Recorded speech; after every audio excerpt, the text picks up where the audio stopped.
व्यवस्थापक को ज्यादा है, कार्यकर्ता कुछ कम है। साथियों, सबसे पहले मैं अपने सभी बड़े बुजुर्गों का चरणवंदन करता हूं। नौजवान साथियों को मेरा नमस्कार और छोटों को मेरा प्यार। आज की सभा के अध्यक्ष जी, यहाँ पे हमारे बीच में विराजमान मेरे पिता और विधान परिषद के सभापति श्री रमेश यादव जी, आज पहली बार ऐसा मौका आया हम और बजीत सिंह चाचा जी एक मंच पे आए, इसलिए उनकी बातों के लिए मैं एक लाइन पढ़ना चाहता हूं। बख्श देता है उन्हें खुदा जिसकी किस्मत खराब होती है, बख्श देता है उन्हें खुदा जिसकी किस्मत खराब होती है, नहीं बख्शे जाते वो लोग जिसकी नीयत खराब होती है। तो मान सकता हूं चाचा कुछ दिनों के लिए भटके हुए थे, लेकिन उनकी नीयत कभी खराब नहीं हुई। हमारे साथ बैठे हुए हमारे बड़े भाई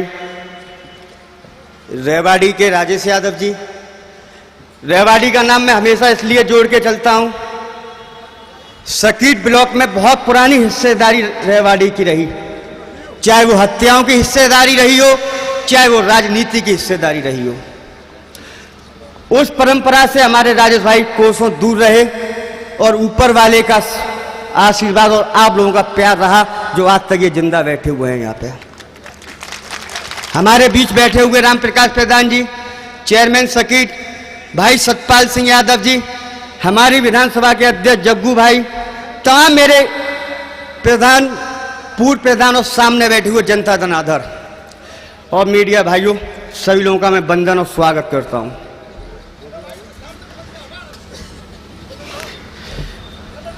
आज फिर वही दिन आया है,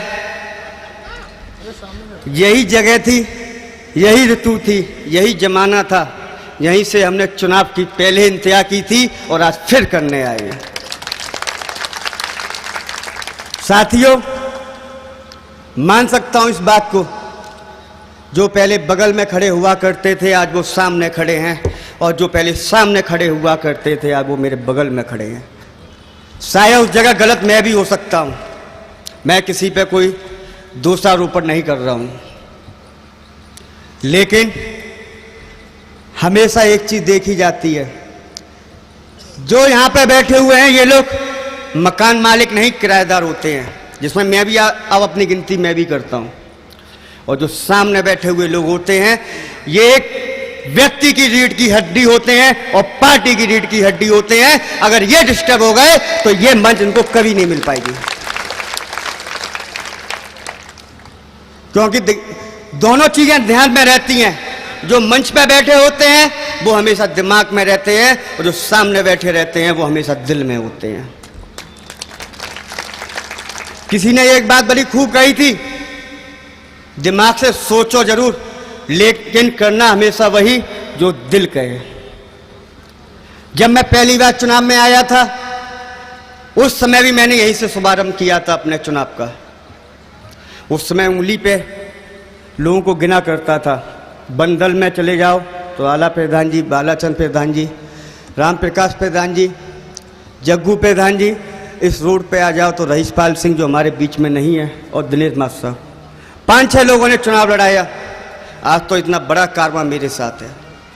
उस समय भी मैं जानता था इस बात को, ना मेरा घर इस विधानसभा के अंदर था, ना मेरी समाज या मेरी कौम के या मेरी जात के लोग यहाँ पे थे, लेकिन उसके बावजूद भी जितना प्यार मेरे घर वालों ने नहीं दिया, उससे कई गुना ज्यादा प्यार मेरे नौजवान साथी और बड़े बुजुर्ग और माता बहनों ने दिया। साथियों, उसका मैं आज भी एहसानमंद हूं।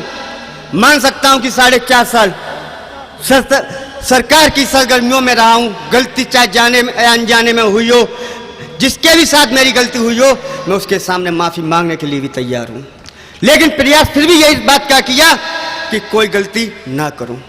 अभी हमारे चाचा ने एक बात कही, माफ करने की। कुछ निर्णय मेरे नहीं होते, कुछ निर्णय आप लोगों के होते हैं, जहां पे मुझे शक्ति भी दिखानी पड़ती है, और आप लोगों की बात राजी नहीं कुराजी माननी पड़ती है, क्योंकि आपके मैं एहसान तले दबा हुआ हूं, चाहे वो बात सही हो चाहे वो बात गलत हो। साथियों,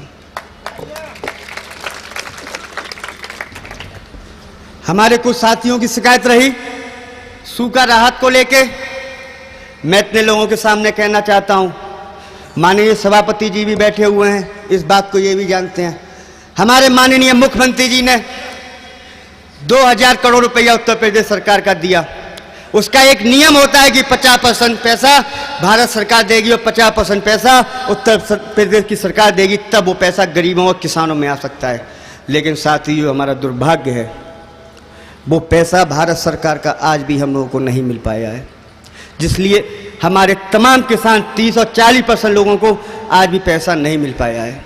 उसमें कमियां मैं अपने ऊपर से ये बला नहीं टाल रहा, लेकिन मैं आपको विश्वास दिलाता हूं, अगर भारत सरकार ने हमको पैसा दिया तो हमारी सरकार आपको उससे पहले पैसा देने का काम करेगी। अभी हमारे राजेश भाई ने एक बात कही बीजेपी को लेके, मेरी भी उम्र लगभग 30 साल है। 91 में हम लोग खेला कूदा करते थे, एक नारा चलता था जय श्री राम, आज भी चल रहा है। उस समय भी एक बयानबाजी होती थी कि जय श्री राम कहेंगे, मंदिर वहीं बनाएंगे, लेकिन आज तक ये नहीं बताया कि तारीख कौन सी देंगे, क्योंकि राम को भी हम मानते हैं और रहीम को भी हम मानते हैं। बहुत से लोग इस बात को लेकर चिंतित रहते हैं कि समाजवादी पार्टी अल्पसंख्यक या मुस्लिम भाइयों के साथ है, लेकिन नहीं साथियों, बस समाजवादी पार्टी ना मुसलमान, ना हिंदू, ना सिख, ना ईसाई, वो किसी भी विचारधारा की नहीं है, वो सिर्फ इंसानियत की पार्टी है। वो विकास के नाम पर काम करना चाहती है और विकास के लिए काम करती है। हम लोग परेशान रहते हैं पाकिस्तान के आतंकवादियों को लेके। हमें मालूम है कि सरहद के उस पार आतंकवादी हैं, देश की सीमाओं को खतरा है, लेकिन साथियों ये क्यों भूल जाते हैं, बीजेपी के जो प्रदेश अध्यक्ष बने हैं उन पर 27 मुकदमे, हत्याओं को लेके, बलात्कारों को लेके, तमाम ऐसे संगीन धाराओं को लेके मुकदमे हैं, जिनसे वो कैसे बचेंगे।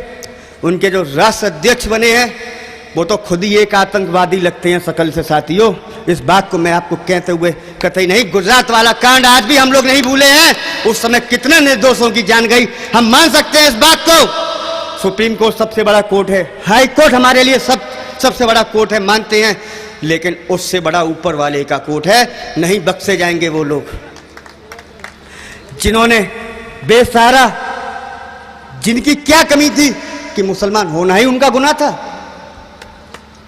लेकिन साथियों, आज बीजेपी ने उनको उपाधि किस चीज की दे रखी है, राष्ट्र अध्यक्ष, जिस पर 27 मुकदमे, उसको उपाधि प्रदेश अध्यक्ष की। ऐसे लोग एक ही काम जानते हैं, हिंदू और मुस्लिम को लड़ाने का काम। आप देख लीजिए, लोकसभा में यूपी का प्रभारी बनाया गया, मुजफ्फरनगर जैसे दंगे हुए, दंगे करवाने वाले लोग कौन थे? जो लोग गौरक्षक की बात करते हैं, अपनी पार्टी में से कितने लोगों की उनकी फैक्ट्रियां चल रही हैं, ये पता तो करें वो लोग। उनको ये भी पता है कि उन्हीं के विधायकों की फैक्ट्रियां भी चल रही हैं जो गाय काटने का काम करती हैं। उन पर कार्रवाई क्यों नहीं हुई? उनको कोई पट्टा हाई कोर्ट या सुप्रीम कोर्ट का नहीं मिला है साथियों। लेकिन वो इस देश के वजीर आलम के गुलाम हैं, उनके कहने पे देश में दंगा कराने का काम करते हैं साथियों। ऐसे लोगों से बचना है और हम लोगों को 2017 के चुनाव में ऐसे लोगों से बच के और उनकी सोच से बच के अपनी पोलिंग पर जाना है।